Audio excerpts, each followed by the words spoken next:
Best branch channel ವೀಕ್ಷಿಸುವ ಎಲ್ಲರಿಗೂ ನಮಸ್ಕಾರ. ವೀಕ್ಷಕರೇ, ಇವತ್ತು ನಾನು ತುಂಬ ರುಚಿಕರ ಹಾಗೂ ಸ್ಪೆಷಲ್ ಆದ ಚಿಕನ್ ಸ್ಟಿಕ್ಸ್ ರೆಸಿಪಿಯೊಂದಿಗೆ ಬಂದಿದ್ದೇನೆ.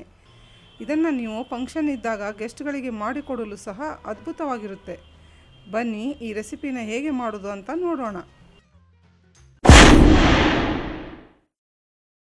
ಈ ರೆಸಿಪಿಗೆ ನಾನು 400 ಗ್ರಾಂ ಚೆಸ್ಟಿನ ಬೋನ್ಲೆಸ್ ಚಿಕನನ್ನು ಕ್ಲೀನಾಗಿ ತೊಳೆದು ಈ ರೀತಿ ಕಟ್ ಮಾಡಿ ತಗೊಂಡಿದ್ದೀನಿ. ಇದಕ್ಕೆ 1 ಟೀ ಸ್ಪೂನ್ ಖಾರದ ಪುಡಿಯನ್ನು ಹಾಕೋಣ. ಜೀರಾ ಪೌಡರ್ ಅರ್ಧ ಟೀ ಸ್ಪೂನ್, ಅರ್ಧ ಟೀ ಸ್ಪೂನ್ ಗರಂ ಮಸಾಲೆ, ಕರಿಮೆಣಸಿನ ಪೌಡರ್ 1/4 ಟೀ ಸ್ಪೂನ್, ರುಚಿಗೆ ತಕ್ಕಷ್ಟು ಉಪ್ಪು, 1 ಟೇಬಲ್ ಸ್ಪೂನ್ ಫ್ರೆಶ್ ಆದ ಶುಂಠಿ ಬೆಳ್ಳುಳ್ಳಿ ಪೇಸ್ಟ್. ಇಲ್ಲಿ ನಾನು 4 ಹಸಿಮೆಣಸು ಹಾಗೂ ಸ್ವಲ್ಪ ಕೊತ್ತಂಬರಿಯನ್ನು ತರಿತರಿಯಾಗಿ ಗ್ರೈಂಡ್ ಮಾಡಿದ್ದನ್ನು ಹಾಕ್ತಿದ್ದೀನಿ. ಅರ್ಧ ಲಿಂಬೆ ಹಣ್ಣಿನ ರಸ. ವೀಕ್ಷಕರೇ, ನೀವು ನೋಡಬಹುದು ಇಲ್ಲಿ ಚಿಕನ್ ಪೀಸಸ್ಸನ್ನು ಈ ಥರ 1 ಇಂಚಿನಷ್ಟು ಕಟ್ ಮಾಡಿ ತಗೊಂಡಿದ್ದೀನಿ. ನೀವು ಸಹ ಹೀಗೆ ಚಿಕನ್ ಪೀಸಸ್ಸನ್ನು ಕಟ್ ಮಾಡಿ ತಗೊಳ್ಳಿ. ಹೀಗೆ ಮಾಡೋದ್ರಿಂದ ಚಿಕನ್ನಿಗೆ ಮಸಾಲೆ ಸರಿಯಾಗಿ ಹಿಡ್ಕೊಳ್ಳುತ್ತೆ.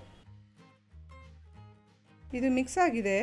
ಇದನ್ನು 3 ರಿಂದ 4 ತಾಸು ಮ್ಯಾರಿನೇಟ್ ಮಾಡಲು ಇಡೋಣ. ನಿಮಗೆ ಸಮಯವಿದ್ದಲ್ಲಿ ಓವರ್ ನೈಟ್ ಮ್ಯಾರಿನೇಟ್ ಕೂಡ ಮಾಡಬಹುದು. ಈಗ 3 ತಾಸು ಮ್ಯಾರಿನೇಟ್ ಮಾಡಿದ ಚಿಕನ್ನಿಗೆ 2 ಟೇಬಲ್ ಸ್ಪೂನ್ ಕಾರ್ನ್ಫ್ಲೋರ್ ಹಾಕ್ತೀನಿ.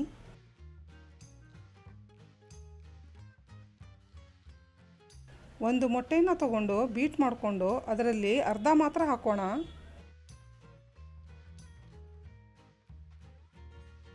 ವೀಕ್ಷಕರೇ, ನಮ್ಮ ಚಾನೆಲ್ಗೆ ನೀವು ಫಸ್ಟ್ ಟೈಮ್ ವಿಸಿಟ್ ಮಾಡಿದ್ದಾದರೆ ವಿಡಿಯೋನ ಲೈಕ್, ಶೇರ್ ಹಾಗೂ ಚಾನಲನ್ನು ಸಬ್ಸ್ಕ್ರೈಬ್ ಮಾಡಲು ಮರೆಯಬೇಡಿ. ಹಾಗೂ ಪಕ್ಕದಲ್ಲಿರುವ ಬೆಲ್ ಐಕನನ್ನು ಕೂಡ ಕ್ಲಿಕ್ ಮಾಡಿ. ಅದರಿಂದ ನಾವು ಬಿಡುವ ಹೊಸ ರೆಸಿಪಿಯ ನೋಟಿಫಿಕೇಷನ್ ನಿಮಗೆ ಬರುತ್ತೆ.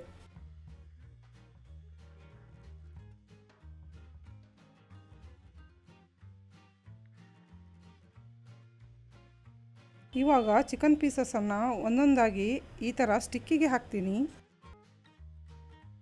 ವೀಕ್ಷಕರೇ, ಪೀಸನ್ನು ಒಂದಕ್ಕೊಂದು ತಿಕ್ಕಾಗಿ ಹಾಕಬೇಡಿ, ಸ್ವಲ್ಪ ಈ ಥರ ಗ್ಯಾಪ್ ಬಿಟ್ಟು ಹಾಕಿ.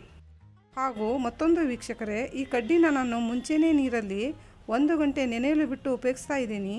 ಹೀಗೆ ಮಾಡೋದ್ರಿಂದ ಎಣ್ಣೆಯಲ್ಲಿ ಕರಿಯುವಾಗ ಕಡ್ಡಿ ಸುಡೋದಿಲ್ಲ.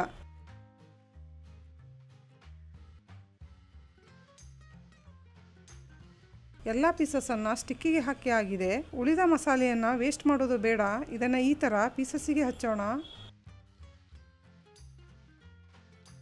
ಇಲ್ಲಿ ನಾನು 4 ಬ್ರೆಡ್ ಪೀಸನ್ನು ತಗೊಂಡು ಮಿಕ್ಸಿ ಜಾರಿಗೆ ಹಾಕಿ ಪಲ್ಸ್ ಮೋಡಲ್ಲಿ ಆನ್ ಆಫ್ ಮಾಡ್ತಾ ತರಿತರಿಯಾಗಿ ಗ್ರೈಂಡ್ ಮಾಡಿ ತಗೊಂಡಿದ್ದೀನಿ. ಇದರಿಂದ ಚಿಕನ್ ಸ್ಟಿಕ್ಸನ್ನು ಸರಿಯಾಗಿ ಕೋಟಿಂಗ್ ಮಾಡೋಣ. ವೀಕ್ಷಕರೇ, ಕೋಟಿಂಗ್ ಮಾಡಿದ ಚಿಕನ್ ಸ್ಟಿಕ್ಸನ್ನು ನೀವು ಫ್ರಿಜ್ಜಲ್ಲಿ ಕೂಡ ಸ್ಟೋರ್ ಮಾಡಿ ಇಟ್ಟು ನಿಮಗೆ ಬೇಕನಿಸಿದಾಗ ಫ್ರೈ ಮಾಡಿ ತಿನ್ನಬಹುದು. ಸ್ಟಿಕ್ಸ್ ಎಲ್ಲ ರೆಡಿಯಾಗಿದೆ. ಫ್ಲೇಮನ್ನು ಮೀಡಿಯಮ್ನಲ್ಲಿಟ್ಟು ಕಾಯಿಸಿದ ಎಣ್ಣೆಗೆ 3 ರಿಂದ 4 ಸ್ಟಿಕ್ಕನ್ನು ಮಾತ್ರ ಹಾಕಿ ಫ್ರೈ ಮಾಡೋಣ.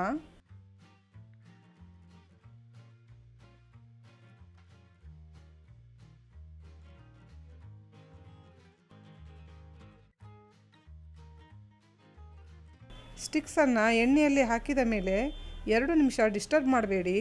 ನಂತರ ಇದನ್ನು ಫ್ಲಿಪ್ ಮಾಡ್ತಾ ಎರಡೂ ಬದಿ ಗೋಲ್ಡನ್ ಕಲರ್ ಬರೋವರೆಗೂ ಫ್ರೈ ಮಾಡೋಣ.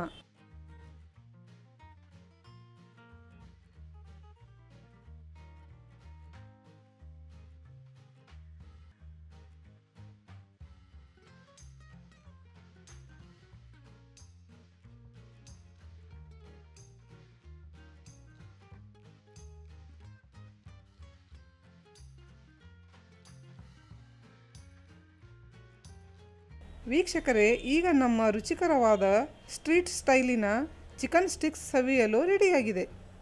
ವೀಕ್ಷಕರೇ, ಖಂಡಿತ ಮನೆಯಲ್ಲಿ ಒಮ್ಮೆ ಟ್ರೈ ಮಾಡಿ ಕಮೆಂಟಲ್ಲಿ ತಿಳಿಸಿ ರೆಸಿಪಿ ಹೇಗೆ ಅನಿಸ್ತು ಅಂತ. ಮುಂದಿನ ಸಂಚಿಕೆಯಲ್ಲಿ ಇನ್ನೊಂದು ಹೊಸ ರೆಸಿಪಿಯೊಂದಿಗೆ ಮತ್ತೆ ಸಿಗೋಣ. ಅಲ್ಲಿಯವರೆಗೂ ಟೇಕ್ ಕೇರ್.